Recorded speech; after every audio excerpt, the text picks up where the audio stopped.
Hello guys, তো চলে এসে একটা নতুন রিজনিং নিয়ে। এই রিজনিংটা ঠিক এমন হচ্ছে 8, 64, 216। অ্যান্সার এখানে আসবে 8 থেকে যেভাবে 64 থেকে যেভাবে 216 সে ঠিক তেমনভাবে অ্যান্সারটা আসবে। আমাদের অপশান দেওয়া 4টে, যেখানে একটা অ্যান্সার আসবে। তোমরা যারা পারবে তারা অবশ্যই অ্যান্সারটা করে কমেন্টে জানিয়ে দাও। যারা পারবে না তারা দেখে অবশ্যই মনোযোগ সহকারে দেখে শিখে নেবে, যাতে এক্সাম হলে গিয়ে কোনো সমস্যা না হয়।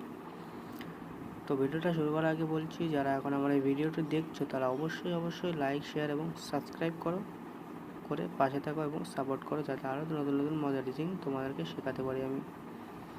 এবং তোমার ফ্রেন্ডদেরকে শেয়ার করো, যাতে তারাও দেখে শিখে নিতে পারে এমন রিজনিংগুলো কীভাবে করতে হয়, কেমনভাবে করতে হয়। খুবই সহজ রিজনিং, বা জাস্ট স্কোয়ার সংখ্যা তোমাকে জানতে হবে এমন রিজনিং করতে হলে। তো তোমরা যারা স্কোয়ার সংখ্যা জানো, তখন দেখো 8 কতটা স্কোয়ার আমাদের, সরি স্কোয়ার না, কিউব হবে। 8 কত কিউব, 2 এর কিউব হবে 8।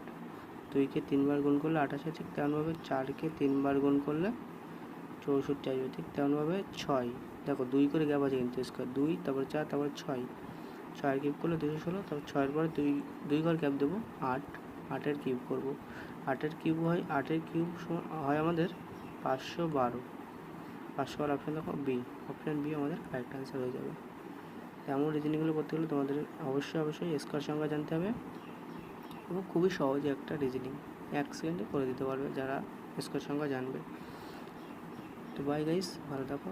অবশ্যই লাইক, শেয়ার এবং সাবস্ক্রাইব করো। বাই।